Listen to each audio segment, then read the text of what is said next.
Kisah pilu Putri Delpin, puluhan tahun berjuang agar diakui sebagai anak Raja Belgia. Halo semuanya, saya Om Reza, tapi saya bukan Om-Om. Selamat datang kembali di channel ini, jangan lupa subscribe, like, komen, share dan semoga terhibur. Kisah pilu Putri Delpin, puluhan tahun berjuang agar diakui sebagai anak Raja Belgia. Putri Delpin dari kerajaan Belgia menjalani masa kecil layaknya anak-anak lain. Namun, kehidupannya berubah saat berusia 17 tahun. Saat itu sang bunda, Baroness Sibylle de Salis-Longchamp, membawanya ke restoran favorit mereka di London.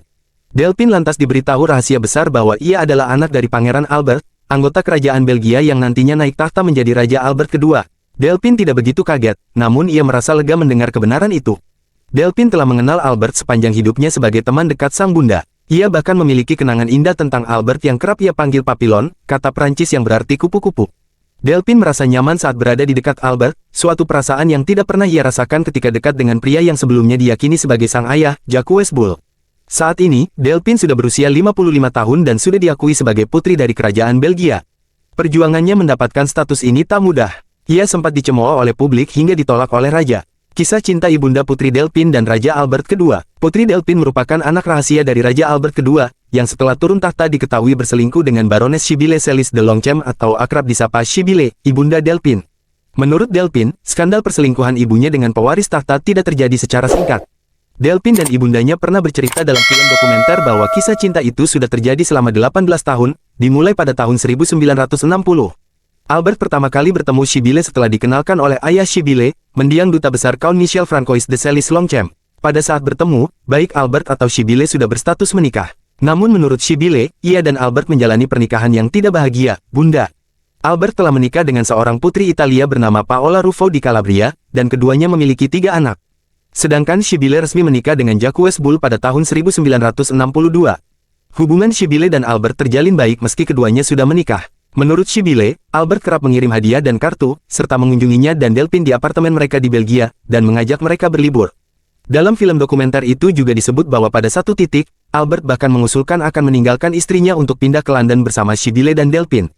Tetapi, Sibylle membujuknya untuk tidak mengambil keputusan yang bisa membawa bencana politik. Putri Delpin sempat merahasiakan statusnya. Meski diberitahu sang bunda bahwa ia adalah anak Raja Belgia, Delpin tak lantas terburu-buru memperjuangkan statusnya. Delpin memahami dampak yang bisa dialami sang ayah bila ia bicara soal fakta ini ke publik. Saya harus melindungi, pertama-tama ayah saya. Saya juga harus melindungi ibu saya, dan negara saya.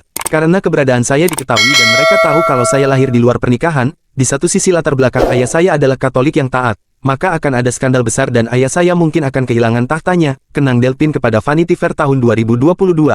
Betapapun marahnya kamu tetap diam karena dampaknya bisa sangat buruk, sambungnya.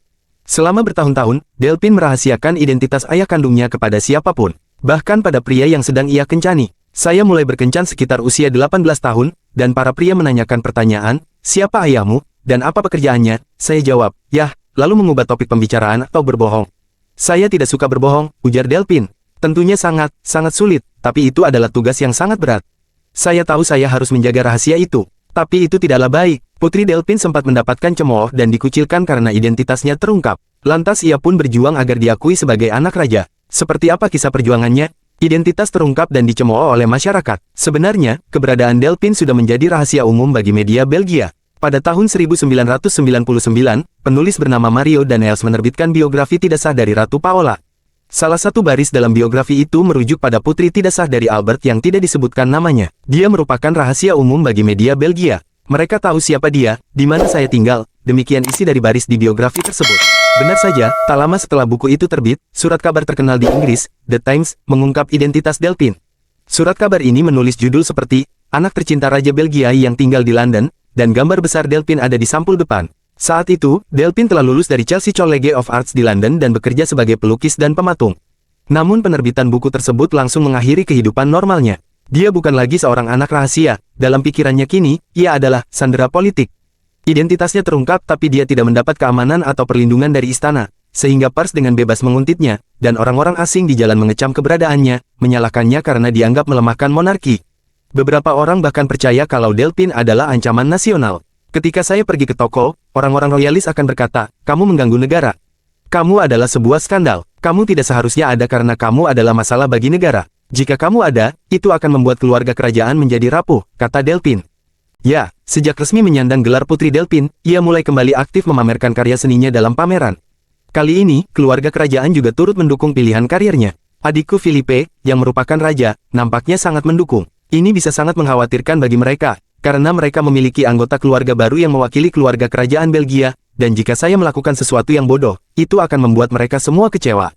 Jadi menurut saya, hal ini terkadang menakutkan bagi mereka, katanya. Saya pikir, seiring berjalannya waktu, keluarga saya akan menyadari betapa seriusnya saya, sedikit flamboyan atau sedikit, menjadi diri sendiri, dan berjiwa seni adalah hal yang baik. Saya harap mereka akan menghargainya. Tapi menurut saya, ini akan terlalu cepat bagi mereka untuk sepenuhnya berkata, "Hei, ini bagus, kamu tahu, ini adalah dunia lain." Jika kamu melihat keluarga kerajaan Inggris, keluarga kerajaan Belgia, atau Belanda, kami bukanlah komunikator terbesar. Putri Delphin tak hanya aktif di bidang seni lukis, belum lama ini ia bekerja dengan pembuat film dan jurnalis Chris Michel dan Warner Bros International untuk membuat film dokumenter Delphin, The Secret Princess, yang telah ditayangkan di Belgia dan diambil alih oleh HBO Max untuk ditayangkan di beberapa negara lain. Film dokumenter yang dibagi menjadi 3 bagian ini menceritakan perjuangan Delphin selama puluhan tahun menghadapi lingkungan tempat ia dilahirkan, dan ibunya, Shibile, juga muncul di depan kamera. Selain film, Putri Delphin juga pernah ikut berkompetisi di acara TV Dancing with the Star pada akhir 2021. Terima kasih telah menonton. Jangan lupa subscribe, like, komen dan share video ini. Share ke mantan juga boleh, siapa tahu ada rindu yang belum tuntas. Hehehe.